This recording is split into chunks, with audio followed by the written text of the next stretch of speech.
الحمد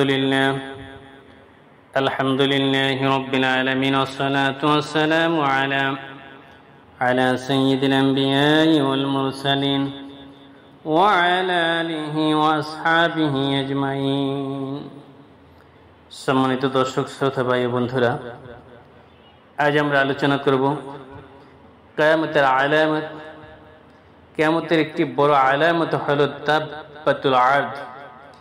দাব্বাতুল আরদ আখিরি জামানায় কিয়ামতের সন্নিকটবর্তী সময়ে জমিন থেকে দাব্বাতুল আরদ নামক এক অদ্ভুত জন্তু বের হবে।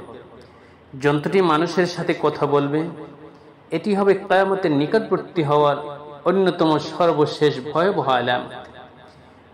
পশ্চিম আকাশে সূর্য উদিত হওয়ার পর তওবার দরজা বন্ধ হয়ে গেল, এটি বের হবে। সহিহ হাদিস থেকে জানা যায় যে পশ্চিম আকাশে সূর্য ওঠার কিছুক্ষণ পর জমিন থেকে এই অদ্ভুত জানোয়ারটি বের হবে। তওবার দরজা যে একেবারেই বন্ধ হয়ে গেছে, এ কথাটিকে চূড়ান্তভাবে প্রমাণ করার জন্য সে মুমিনদের কাফের থেকে নির্দিষ্ট চিহ্নের মাধ্যমে আলাদা করে ফেলবে। মুমিনের কপালে লিখে দিবে মুমিন এবং কাফেরের কপালে লিখে দিবে কাফের। এ ব্যাপারে কোরআন থেকে জানা যায়, কোরআন মাজিদের সূরা নামলের 82 নং আয়াতে আল্লাহ তাআলা বলেন, ওয়া ইজা ওয়াকাআল কওলু আলাইহিম আখরাজনা লাহুম দাব্বাতু মিনাল আরদি তুকাল্লিমুহুম আন্নান নাসা কানু বিআয়াতিনা লা ইউমিনুন। আল্লাহ রাব্বুল আলামিন বলেন, যখন প্রতিশ্রুতির নিকটবর্তী হবে তখন আমি তাদের সামনে ভূগর্ভ থেকে একটি প্রাণী নির্গত করব। সে মানুষের সাথে কথা বলবে। এই বিষয়ে সে মানুষ আমার নিদর্শন সমূহ বিশ্বাস করত না। ইবনে কাসির রহমাতুল্লাহ আলাইহি বলেন, আখিরি জামানার মানুষ যখন নানা পাপাচারে লিপ্ত হবে, আল্লাহর আদেশ পালন করবে, আল্লাহর আদেশ পালন বর্জন করবে এবং দিনকে পরিবর্তন করবে, তখন আল্লাহ তাআলা তাদের সামনে এই জন্তুটি বের করবেন। ইবনে আব্বাস রাদিয়াল্লাহু তাআলা আনহু বলেন, জন্তুটি মানুষের মতো কথা বলবে। প্রাণীটির কাজ কি হবে এবং কি বিষয়ে মানুষের সাথে কথা বলবে, এ ব্যাপারে আল্লামা আলুসি রহমাতুল্লাহ আলাইহি বলেন, আয়াতে উল্লিখিত কোরআনের বাণী হবে তার কথা, অর্থাৎ আন্নান নাস কানু বিআয়াতিনা ইউকিনুন। এই বাক্যটি সে আল্লাহর পক্ষ থেকে মানুষকে শোনাবে। মর্ম এই যে আজকের পূর্বে অনেক মানুষ আল্লাহর আয়াত ও নিদর্শন সমূহ বিশ্বাস করেনি। বিশেষ করে কিয়ামতের আলামত ও তা সংঘটিত হওয়ার বিষয়ে, এমনকি আমার আগমনের বিষয়ে অনেক মানুষ বিশ্বাস করত না। এখন সে সময় এসে গেছে এবং আমি বের হয়ে এসেছি। দাব্বাতুল আরদ সম্পর্কে হাদিস থেকে যা অবগত হওয়া যায়, মুসলিম শরীফে হুযায়ফা রাদিয়াল্লাহু তাআলা আনহু থেকে বর্ণিত, একদা রাসূল পাক সাল্লাল্লাহু আলাইহি ওয়াসাল্লাম আমাদের নিকট আগমন করলেন। আমরা তখন কিয়ামতের আলামত সম্পর্কে আলোচনা করছিলাম।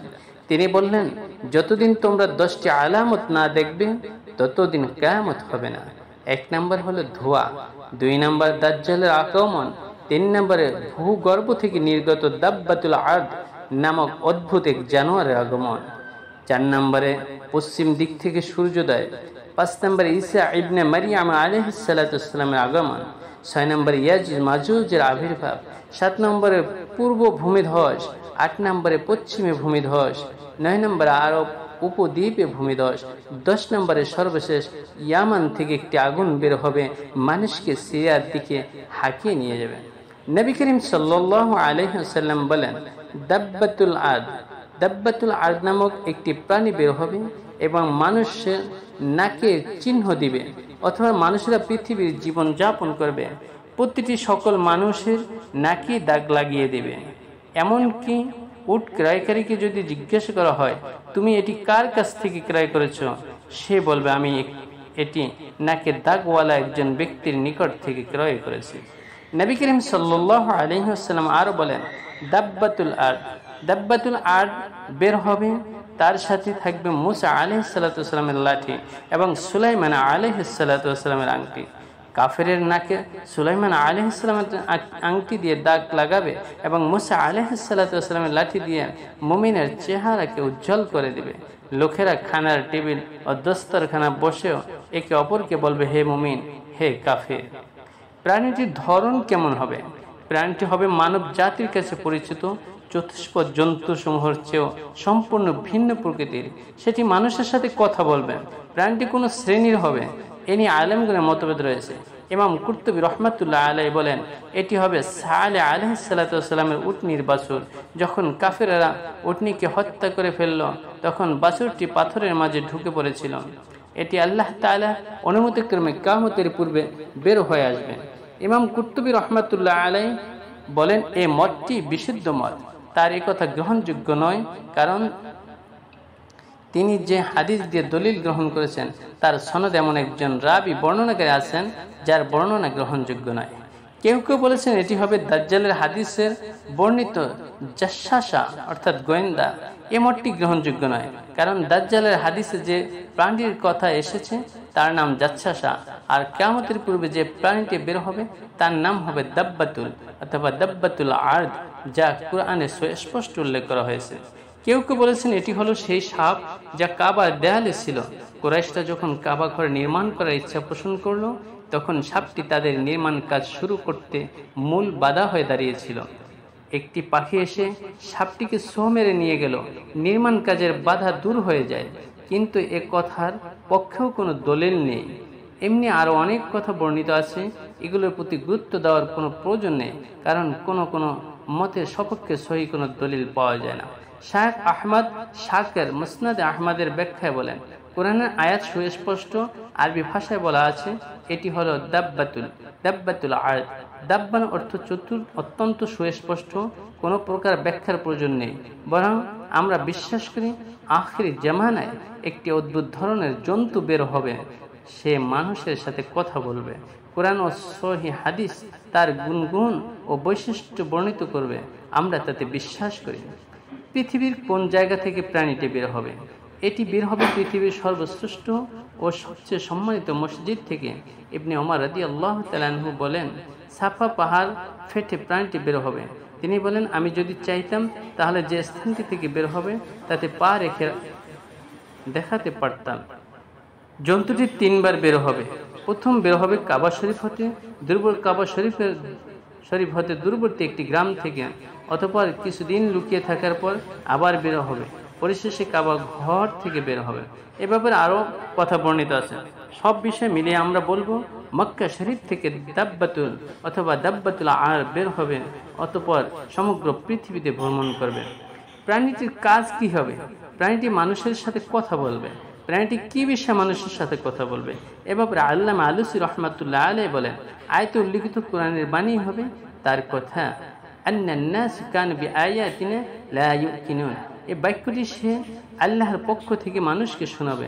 মর্ম এই যে আজকে পূর্বে অনেকে মানুষই আল্লাহর আয়াত ও নিদর্শন সমূহ বিশ্বাস করেনি, বিশেষ করে কিয়ামতের আলামত ও তা আগমনের বিষয়। এমনকি আমার আগমনের বিষয়ে অনেক মানুষ বিশ্বাস করত না। এখন সে সময় এসে গেছে এবং আমি বের হয়ে এসেছি। সে মুমিন কাফেরদের থেকে নির্দিষ্ট চিহ্নের মাধ্যমে আলাদা করবে ফেলবে। মুমিনের কপালে লিখে দেবে মুমিন এবং কাফেরের কপালে লিখে দেবে কাফের। নবী আলাইহিস সালাতু ওয়াস সালাম বলেন, দাব্বাতুল আরদ বের হবে এবং মানুষের নাকে চিহ্ন দিবে, অতঃপর মানুষরা পৃথিবীর জীবন যাপন করবে।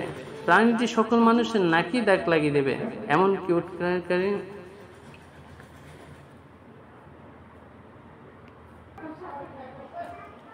অন্য একটি বর্ণনায় আছে দাব্বাতুল আরবের আত্মপ্রকাশ সম্পর্কে। দাব্বাতুল আরবের আত্মপ্রকাশ তাওবার দরজা বন্ধ হবার পর হঠাৎ একদিন একটি প্রাণীর আবির্ভাব হবে। এই প্রাণীটি অদ্ভুত আকৃতির বিশিষ্ট হবে, যেমন একটি লম্বায় হবে 60 হাত, মাথা ও শিং হবে গরুর মাথা এবং শিংয়ের মতো, ঘাড় হবে উটের মতো লম্বা, কান হবে হাতির কানের মতো খুব বড়, বুক দেখতে মনে হবে বাঘের বুক, গায়ের রং হবে বিভিন্ন রকমের, লেজ হবে লম্বা লেজের মতো ছোট, আর মুখ হবে মানুষের মুখের মতো। সে মানুষের ভাষায় কথা বলবে। বর্তমানে সাফা এবং মারওয়া নামক পাহাড়দ্বয়ের ভূমিকম্পের কারণে ফেটে গেলে এ অদ্ভুত প্রাণীটি সেখান থেকে বের হয়ে আসবে। উক্ত প্রাণীটি হবে অত্যন্ত দ্রুতগতি সম্পন্ন। সমগ্র পৃথিবী এই প্রাণীটি ভ্রমণ করবে। ভ্রমণের সময় উক্ত অদ্ভুত প্রাণীটির হাতে হযরত মুসা আলাইহিস সালাতু ওয়াস সালামের মুজিজা সম্বলিত সে লাঠিটি থাকবে এবং হযরত সুলাইমান আলাইহিস সালাতু ওয়াস সালামের আংটি থাকবে। উক্ত লাঠি দ্বারা সে মুমিনের কপালে একটি দাগ টেনে দিবে আর কাফির বেঈমানের কপালে একটি দাগ টেনে দিবে। এতে কাফিরদের চেহারা মলিন হয়ে যাবে। খুব দ্রুততার সাথে এই কাজ সমাধান করার পর উক্ত প্রাণীটি অদৃশ্য হয়ে যাবে।